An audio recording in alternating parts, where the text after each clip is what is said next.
के संचालक महोदय जी को बहुत बहुत साधुवाद, नमन आभार। मंच पर आसीन राष्ट्रीय मुख्य सचेतक महोदय जी, मंच पर आसीन पूर्व राष्ट्रीय अध्यक्ष माननीय मुख्य संरक्षक, राष्ट्रीय मुख्य संरक्षक समता सैनिक दल और समता सैनिक दल के नवनियुक्त राष्ट्रीय अध्यक्ष जी को मैं सैल्यूट करता हूं, उत्तर प्रदेश की ओर से सलामी देता हूं। समस्त उपस्थित साथियों का,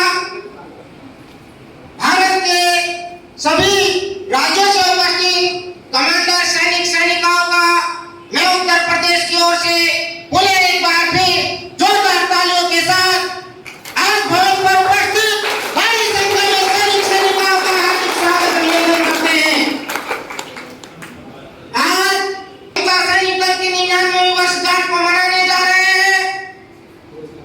वर्षगांठ से एक दिन पूर्व 23 सितंबर जो इतिहास के पन्नों पर दर्ज है, जिस 23 सितंबर ने पूरे भारत में बाबा साहब के जीवन की एक नई क्रांति को जन्म दिया है, वो 23 सितंबर हमारे पास संकल्प दिवस के रूप में मनाया जाता है।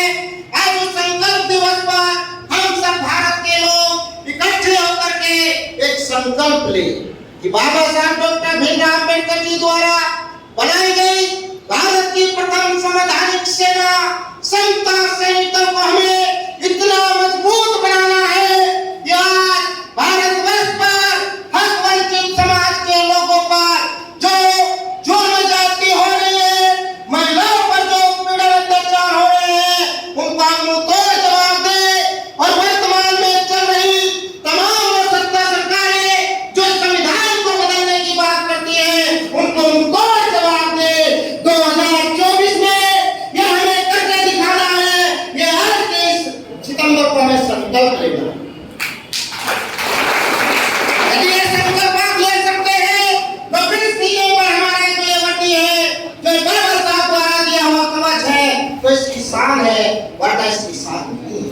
मैं समझता हूँ कि आज हमारे कंधों पर जो बोझ है वो बहुत बड़ी जिम्मेदारी है। वो इतनी बड़ी जिम्मेदारी है कि बाबा साहब डॉक्टर भीमराव अम्बेडकर जी ने अपने जीवन का महत्वपूर्ण, अपने जीवन का कीमती वक्त, एक एक सेकंड का समय आपको हमारे लिए, देश के करोड़ों करोड़ों लोगों के लिए दिया है।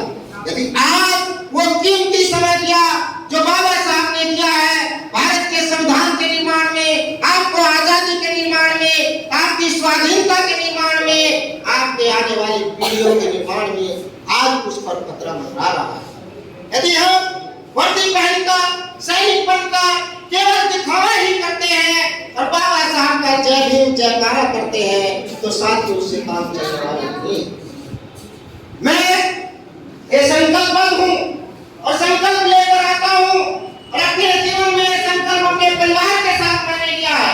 अभी पूर्व में मंच पर उपस्थित हमारे बहुत ही जुझारू और बहुत ही कर्मठ, काफी सीनियर है हमारे एडवोकेट महेंद्र जी ने बोला था कि हम जब युवाओं को बात करते हैं तो युवा कहते हैं मैं शिक्षा ग्रहण कर रहा हूं, मैं पढ़ रहा हूं, मेरे पास समय नहीं है। जब वो शिक्षा ग्रहण कर लेता है तो कहता है मैं तैयारी कर रहा हूं, मेरे पास समय नहीं है। जब वो नौकरी पा लेता है तो उसके पास बहाना आ जाता है कि वो सरकारी कर्मचारी। अरे भाई, जब आप शिक्षित हो रहे हैं तब भी आपके पास कीमती समय है। जब आप तैयारी कर रहे हैं तब भी आपके पास युवाओं को जगाने का महत्वपूर्ण समय है, और जब आप नौकरी पैसे में आ जाते हैं तो तब आपके पास समय भी समय है, लेकिन आप समय देना नहीं चाहते, इसलिए बहाने बनाने की बात।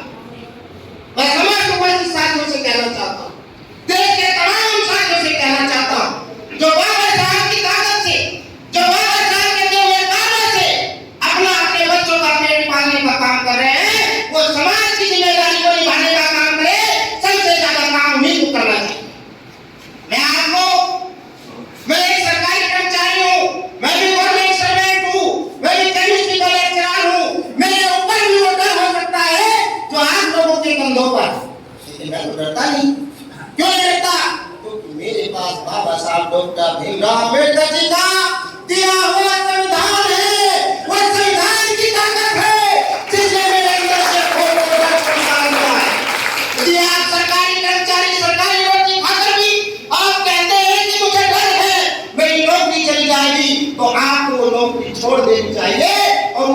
उस नौकरी का अधिकार दीजिए जो उससे वंचित है और जो समाज के लिए काम करना चाहते हैं।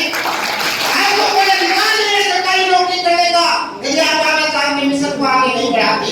सबसे ज्यादा धोखेबाज, सबसे ज्यादा गद्दार और सबसे ज्यादा बहाना बनाने वाले हमारे सरकारी कर्मचारी। मैं तमाम साथियों से हाथ जोड़ करके अपील और निवेदन करता हूँ कि आप समाज साथी सभी लोग अपनी अपनी जिम्मेदारी का निर्वहन करें। युवा क्रांति को आगे बढ़ाएं। हमारे वरिष्ठ लोग वरिष्ठ क्रांति को हमारे सलाहकार मंडल के रूप में बनकर, चिंतक मंडल के रूप में बनकर के हमें रास्ता मार्गदर्शन कराए और युद्ध लड़ने के लिए हम तैयार हैं। उत्तर प्रदेश की धरती को हम क्रांतिकारी रूप दे रहे हैं और ये क्रांति उत्तर प्रदेश से ही आएगी और 2024 में सत्ता को परिवर्तित करके रहेगी। ये उत्तर प्रदेश का बात।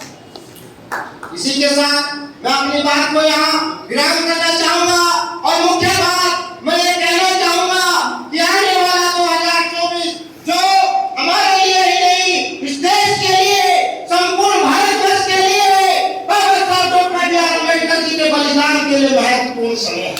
साथियों, इस समय पर आप ध्यान दें। यदि आपने 2024 में अपनी क्रांति को, अपनी शक्ति को, अपनी ताकत को एक युद्ध क्रांति का रूप नहीं दिया तो आपके बच्चे निश्चित रूप से गुलामी की जिंदगी जिएंगे। यदि आपको अपने बच्चों को गुलामी की जिंदगी से बाहर निकालना है, यदि आप चाहते हैं कि जो संतुलन आपके पास है वो संतुलन आपके बच्चों के पास भी जीवित रहे, आपको 2024 में बलपूर्वक क्रांति करनी होगी और संविधान को बचाना होगा। हम सब संविधान के लिए काम करेंगे। आज मैं और आप हम सब लोग यदि दाड़ रहे हैं वो सिर्फ और सिर्फ बाबा साहब doctor B are Ambedkar ji के संविधान की ताकत है। इसलिए मैं आप समाज साथियों से हाथ जोड़ करके अपील करता हूँ, निवेदन करता हूँ कि यदि आप वास्तव में बाबा साहब के सिपाही हैं, यदि आप वास्तव में समझते हैं कि मैं बाबा साहब का कार्य को आगे बढ़ाना चाहता हूँ तो समता सैनिक दल का एक ध्वज पहन करके पूरे देश में क्रांति की अलग जगह दीजिए। घर घर जाइए, गांव जाइए, युवाओं को जगाइए, महिलाओं को पढ़ाइए और समता सैनिक दल को इतना ताकतवर बना दीजिए कि हम इन लोगों को मुंहतोड़ जवाब दे। जो बाबा साहब के संविधान को आग लगाने की कोशिश करे उसको हम मुंहतोड़ जवाब दे। ये समता सैनिक दल की काम है। मैं इन बातों के साथ आप समाज साथियों से इसी अपील के साथ एक संकल्प दिवस के रूप में संकल्प लेने की अपील करता हूँ कि आज आप यहाँ से संकल्प लेकर के जाए। जिस प्रकार से बाबा साहब doctor B are Ambedkar ji ने 23 सितंबर 1917 के दिन संकल्प लिया था, वो संकल्प साथियों एक साधारण संकल्प नहीं था। वो संकल्प बाबा साहब के जीवन का सबसे कष्टमय दिन था, जिस दिन बाबा साहब की आंखों में आंसू रो रहे थे बाबा साहब। और उस धरती पर जहाँ बाबा साहब ने संकल्प लिया है, जब हम उसको जाकर के देखते हैं तो हमारे साथ में राष्ट्रीय अध्यक्ष माननीय अशोक सागर जी, माननीय बीडी सुजात जी और माननीय गंगा सागर जी उस बड़ोदरा की धरती पर उपस्थित थे। हमारी आंखों से भी आंसू आने लगे थे। वो संकल्प का दिवस, कष्ट का दिवस है साथियों। आज उस संकल्प को जीवित करिए। वो संकल्प आपके दिल में आना चाहिए, वो संकल्प आपके दिमाग में आना चाहिए, तब हम बाबा साहब की क्रांति को जगा सकते हैं, वरना बाबा साहब का झूठा नाम लेने से कोई फायदा नहीं। आज 23 सितंबर 1917 की याद दिलाती है कि जिन बाबा साहब doctor B are Ambedkar ji को हम अपने मसीहा कहते हैं, जिन बाबा साहब doctor B are Ambedkar ji का दिया हम खाते हैं, जब उनकी आंखों में आंसू थे, आज 23 सितंबर के दिन हमारा दिल भी रो रहा है, हमारी आंखें भी रो रही है और हमारे आने वाली पीढ़ियां भी रोने के कगार पर है। यदि आप चाहते हैं कि बाबा साहब का संकल्प जीवित रहे, बाबा साहब का संकल्प मजबूत रहे, बाबा साहब ने जो संकल्प लिया उस संकल्प को हम आगे तक बढ़ाना चाहते हैं तो आपको संकल्प लेना होगा। बाबा साहब के कवच को पहनकर भारत के बच्चे बच्चे को, भारत की सैनिक सैनिकाओं को, महिलाओं को, बेटियों को, विद्यार्थियों को, समाज भर्ती करना होगा। मैं इसी संकल्प के साथ आप साथियों से अपील भी करता हूं कि 24 सितंबर 2024 में आदरणीय मंचासीन पदाधिकारियों से अपील करता हूं कि हम चाहते हैं आज तक जितना भी भारत के अंदर परिवर्तन हुआ है वो उत्तर प्रदेश की धरती से हुआ है। तो 2024 जब हम शताब्दी मना रहे हैं, समता सैनिकों की सेंचुरी मना रहे हैं, मेरे लिए गर्व की बात है कि मैं इतने बड़े प्रांत का प्रदेश अध्यक्ष आपने बनाया और आज सब साथी इतने बड़े प्रांत के ताकतवर सैनिकाएं हैं। तो हम चाहते हैं 2024 में माननीय राष्ट्रीय अध्यक्ष अशोक सागर जी के नेतृत्व में उत्तर प्रदेश की धरती पर 2024 100वां स्थापना दिवस 100वीं वर्षगांठ का मतलब नवरात्र में मनाया ऐसी मेरी अपील है और समस्त भारत के लोग लाखों की संख्या में पहुंचकर भारत को अपनी ताकत दिखाने का काम करेंगे। इसी अपील के साथ, इसी संकल्प के साथ आप साथियों से मैं निवेदन के साथ फिर से ये कहना चाहता हूँ कि ये भर्ती यदि आपने पहनी है तो आपके यहाँ जोश होना चाहिए, आपके दिल में दिमाग में समता सैनिक दल बाबा साहब का मिशन होना चाहिए, उसके बाद दूसरी चीज होनी चाहिए, तब आप आगे बढ़ेंगे। इसी के साथ मैं अपनी बात को विराम देता हूँ। जय हिंद, जय भारत, जय संविधान के साथ आप मेरे साथ